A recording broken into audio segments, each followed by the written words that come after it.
The wasteland.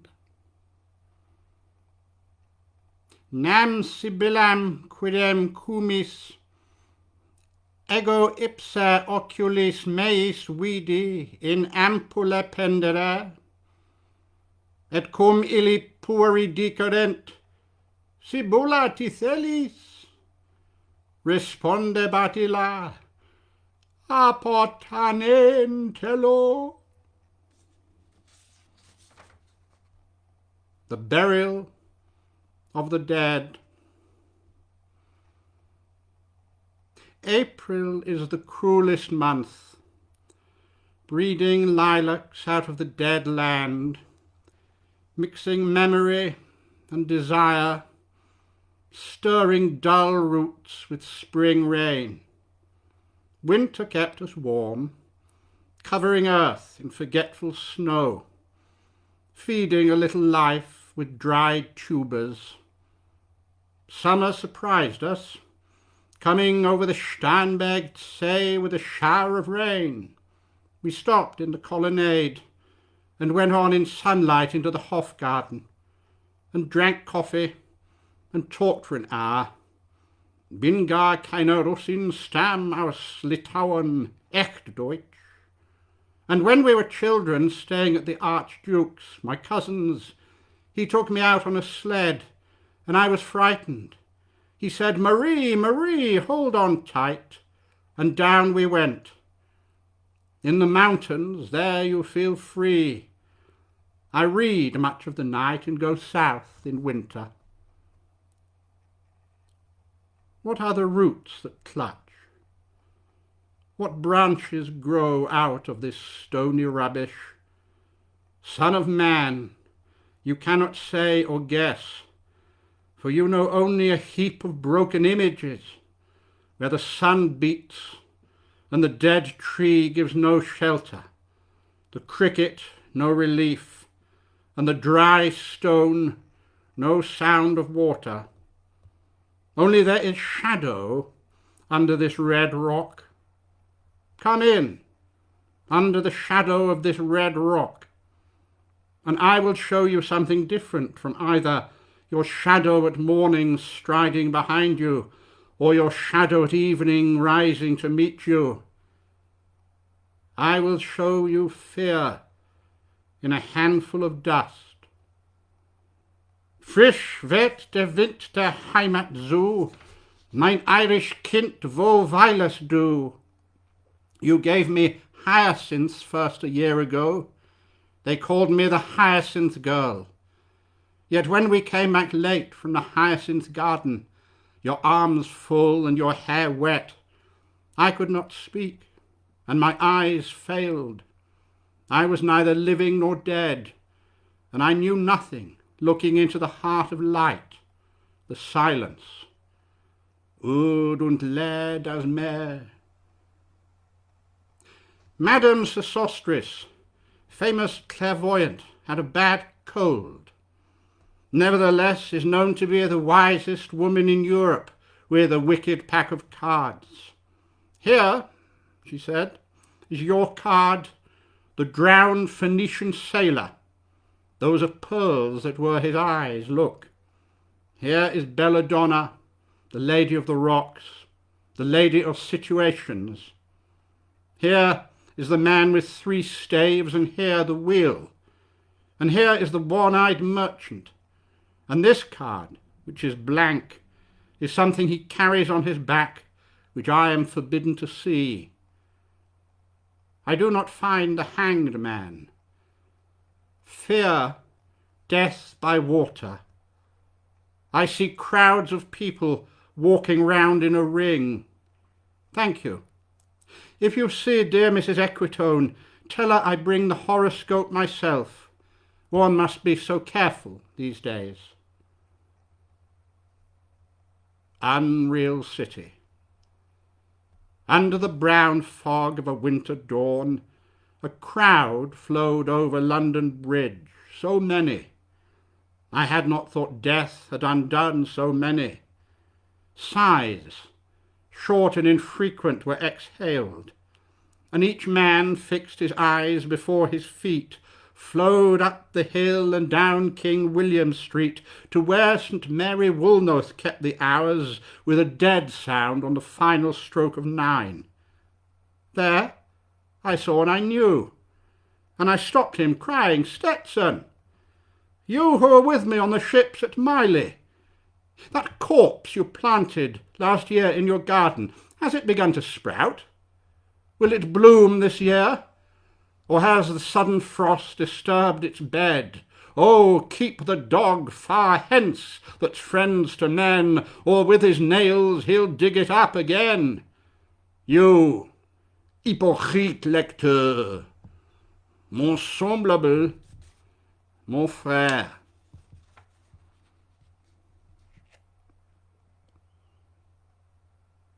A game of chess. The chair she sat in, like a burnished throne, glowed on the marble, where the glass, held up by standards wrought with fruited vines, from which a golden Cupidon peeped out, another hid his eye behind his wing, doubled the flames of 7-branched candelabra, reflecting light upon the table as the glitter of her jewels rose to meet it. From satin cases poured in rich profusion. In vials of ivory and coloured glass, unstoppered, lurked her strange synthetic perfumes, ungent, powdered or liquid, troubled, confused and drowned the sense in odours, stirred by the air that freshened from the window. There ascended in fattening the prolonged candle flames, flung their smoke into the laquaria, stirring the pattern on the coffered ceiling. Huge seawood fed with copper, burned green and orange, framed by the coloured stone, in which sad light a carved dolphin swam. Above the antique mantle was displayed, as though a window gave upon the sylvan scene, the change of Philomel by the barbarous king so rudely forced. Yet there the nightingale filled all the desert with inviolable voice, and still she cried, and still the world pursues, jug, jug, to dirty ears. And other withered stumps of time were told upon the walls. Staring forms leaned out, leaning, hushing the room enclosed. Footsteps shuffled on the stair. Under the firelight, under the brush, her hair, spread out in fiery points, glowed into words and then would be savagely still. My nerves are bad tonight. Yes, bad. Stay with me. Speak to me. Why do you never speak? Speak! What are you thinking? What thinking? What? I never know what you are thinking. Think. I think we are in Rat's Alley, where the dead men lost their bones. What is that noise? The wind under the door. What is the noise now? What is the wind doing?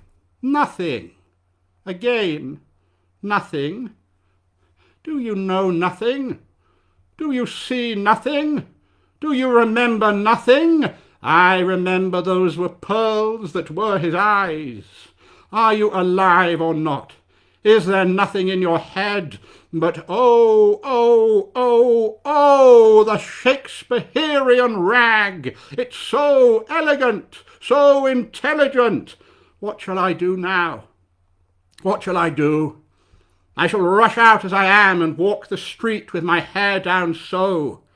What shall we do tomorrow? What shall we ever do? A hot water at 10. And if it rains, a closed car at 4. And we shall play a game of chess, pressing lidless eyes and waiting for a knock upon the door. When Lil's husband got demobbed, I didn't mince my words, I said to her myself, hurry up please, it's time. Now Albert's coming back, make yourself a bit smart. He'll want to know what you've done with the money he gave you to get yourself some teeth. He did. I was there. You have 'em all out, Lil, and get a nice set, he said. I swear I can't bear to look at you. And no more can't I said. And think of poor Albert. He's been in the army 4 years. He wants a good time, and if you don't give it him, there's others will, I said. Oh, is there, she said. Something of that, I said. Then I'll know it was thanks, she said, and give me a straight look. Hurry up, please, it's time. If you don't like it, you can get on with it, I said. Others can pick and choose if you can't, but if Albert makes off, it won't be for lack of telling. You ought to be ashamed, I said, to look so antique, and her only 31. I can't help it, she said, pulling a long face. It's them pills I took to bring it off, she said. She'd had 5 already and nearly died of young George. The chemist said it would be all right, but I've never been the same. You are a proper fool, I said. Well, if Albert won't leave you alone, there it is, I said. What you get married for if you don't want children? Hurry up, please, it's time. Well, that Sunday Albert was home, they had a good hot gammon, and they asked me in to dinner to get the beauty of it hot. Hurry up, please, it's time. Hurry up, please, it's time. Yeah, good night, Bill. Good night, Lou. Good night, May. Good night. Ta-ta. Good night. Good night. Good night, ladies. Good night, sweet ladies. Good night. Good night.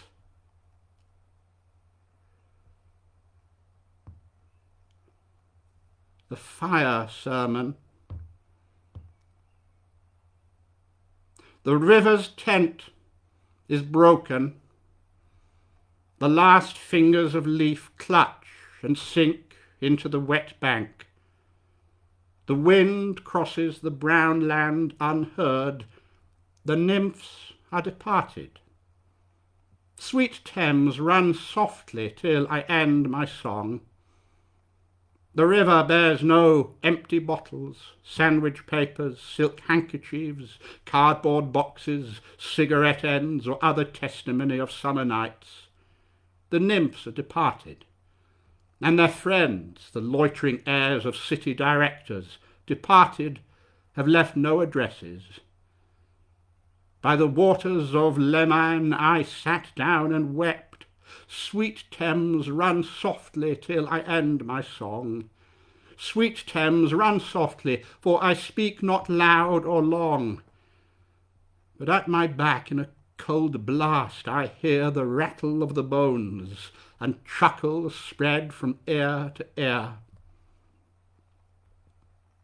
A rat crept softly through the vegetation, dragging its slimy belly on the bank, while I was fishing in the dull canal on a winter evening round behind the gas house, musing upon the king my brother's wreck, and on the king my father's death before him. White bodies, naked on the low damp ground, and bones cast in a little low dry garret, rattled by the rat's foot only year to year. But at my back from time to time I hear the sound of horns and motors, which shall bring Sweeney to Mrs. Porter in the spring. Oh, the moon shone bright on Mrs. Porter, and on her daughter they wash their feet in soda water. Et oh, ces voix d'enfants chantent dans la coupole. Twit, twit, twit, jug, jug, jug, jug, jug, jug, so rudely forced. Ta-da! Unreal city. Under the brown fog of a winter noon, Mr. Eugenides, the Smyrna merchant, unshaven, with a pocket full of current CIF London documents at sight, asked me in demotic French to luncheon in the Cannon Street Hotel, followed by a weekend at the Metropole. At the violet hour, when the eyes and back turn upward from the desk, when the human engine waits like a taxi, throbbing, waiting, I, Tiresias, though blind, throbbing between two lives, old man with wrinkled female breasts, can see at the violet hour, the evening hour that strives homeward and brings the sailor home from sea, the typist home at tea time, clears her breakfast, lights her stove, and lays out food in tins. Out of the window, perilously spread, her drying combinations touched by the sun's last rays, on the divan are piled at night her bed, stockings, slippers, camisoles and stays. I, Tiresias, old man with wrinkled dugs, perceived the scene and foretold the rest.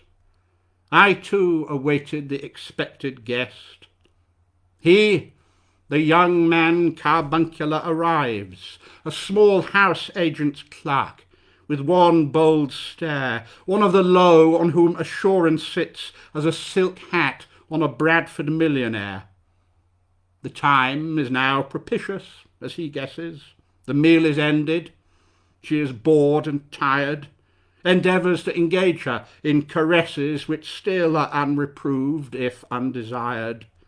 Flushed and decided, he assaults at once. Exploring hands encounter no defence. His vanity requires no response, and makes a welcome of indifference.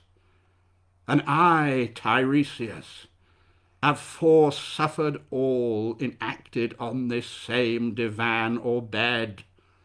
I, who have sat by Thebes below the wall and walked among the lowest of the dead, bestows one final patronizing kiss and gropes his way, finding the stairs unlit. She turns and looks a moment in the glass, hardly aware of her departed lover. Her brain allows one half-formed thought to pass. Well, now that's done, and I'm glad it's over. When lovely woman stoops to folly and paces about her room again alone, she smooths her hair with automatic hand and puts a record on the gramophone. This music crept by me upon the waters, and along the Strand, up Queen Victoria Street. Oh, city, city! I can sometimes hear beside a public bar in Lower Thames Street the pleasant whining of a mandolin, and a clatter and a chatter from within, where fishmen lounge at noon, where the walls of Magnus Martyr hold inexplicable splendour of Ionian white and gold. The river sweats oil and tar. The barges drift with the turning tide. Red sails wide to leeward swing on the heavy spar. The barges wash drifting logs down Greenwich Reach past the Isle of Dogs. Wa-la-la-la, wa-la-la-la-la. Elizabeth and Leicester beating oars. The stern was formed a gilded shell, red and gold. The brisk swell rippled both shores. Southwest wind carried downstream the peal of bells, white towers. Wa-la-la-la, wa-la-la-la-la. Trams and dusty streets. Highbury bore me. Richmond and Kew undid me. By Richmond I raised my knees supine on the floor of a narrow canoe. My feet are at Moorgate, and my heart under my feet. After the event he wept. He promised a new start. I made no comment. What should I resent? On Margate sands I can connect nothing with nothing. The broken fingernails of dirty hands, my humble people who expect nothing. La-la. To Carthage then I came, burning, burning, burning, burning. O Lord, thou pluckest me out. O Lord, thou pluckest, burning.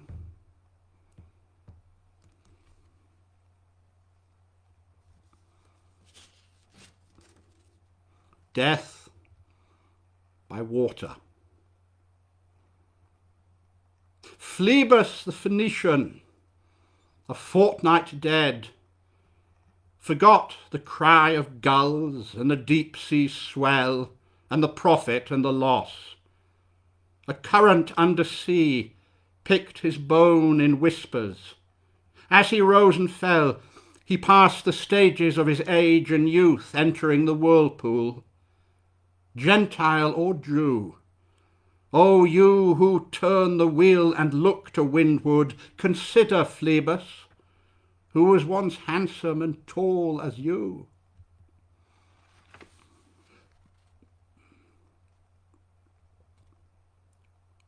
What the thunder said. After the torchlight red on sweaty faces, after the frosty silence in the gardens, after the agony in stony places, the shouting and the crying, prison and palace and reverberation of thunder, of spring over distant mountains, he who was living is now dead. We who were living are now dying with a little patience. Here is no water, but only rock. Rock and no water, and the sandy road, the road winding above among the mountains, which are mountains of rock without water. If there were water, we should stop and drink. Amongst the rock one cannot stop or think. Sweat is dry and feet are in the sand. If there were only water amongst the rock, dead mountain mouth of carious teeth that cannot spit, here one can neither stand nor lie nor sit. There is not even silence in the mountains, but dry, sterile thunder without rain. There is not even solitude in the mountains, but red, sullen faces sneer and snarl from doors of mud-cracked houses. If there were water and no rock, if there were rock and also water and water, a spring, a pool among the rock, if there were the sound of water only, not the cicada and the dry grass singing, but sound of water over a rock where the hermit thrush sings in the pine trees, drip, drop, drip, drop, drop, drop, drop. But there is no water. Who is the third who walks always beside you? When I count, there are only you and I together. But when I look ahead up the white road, there is always another one walking beside you, gliding wrapped in a brown mantle, hooded. I do not know whether a man or a woman. But who is that on the other side of you? What is that sound high in the air? Murmur of maternal lamentation. Who are the hooded hordes, swarming over endless plains, stumbling in cracked earth, ringed by the flat horizon only? What is the city over the mountains, cracks and reforms and burst in the violet air, falling towers, Jerusalem, Athens, Alexandria, Vienna, London? Unreal. A woman drew her long black hair out tight and fiddled whisper music on those strings, and bats with baby faces in the violet light whistled and beat their wings, and crawled head downward down a blackened wall, and upside down in air were towers tolling reminiscent bells that kept the hours, and voices singing out of empty cisterns and exhausted wells. In this decayed hole among the mountains, in the faint moonlight, the grass is singing over the tumbled graves about the chapel. There is the empty chapel, only the wind's home, It has no windows and the door swings. Dry bones can harm no one. Only a cock stood on the roof tree. Cocorico, cocorico, in a flash of lightning, then a damp gust bringing rain. Ganga was sunken, and the limp leaves waited for rain, while the black clouds gathered far distant over Himavant. The jungle crouched, humped in silence, then spoke the thunder. Da! Datta! What have we given? My friend, blood shaking my heart, the awful daring of a moment's surrender, which an age of prudence never can retract, by this and this only have we existed, which is not to be found in our obituaries, or in memories draped by the beneficent spider, or under seals broken by the lean solicitor in empty rooms. Da! Diadvam! I have heard the key turn in the door once, and turn once only. We think of the key, each in his prison thinking of the key, each confirms a prison. Only at nightfall, ethereal rumours revive for a moment, a broken Coriolanus. Da! Damietta! The boat responded gaily to the hand expert with sail and oar. The sea was calm. Your heart would have responded gaily when invited, beating obedient to controlling hands. I sat upon the shore, fishing, with the arid plain behind me. Shall I at least set my lands in order? London Bridge is falling down, falling down, falling down. Poi s'ascos nel foco ceglia fina quando fiam uti celidon. Oh, swallow, swallow, le prince d'Aquitaine à la tour Abelie. These fragments I have shored against my ruins. Why, then I'll fit you. Hieronymo's mad again. Datta! Diadvam! Damietta! Shanti, Shanti, Shanti.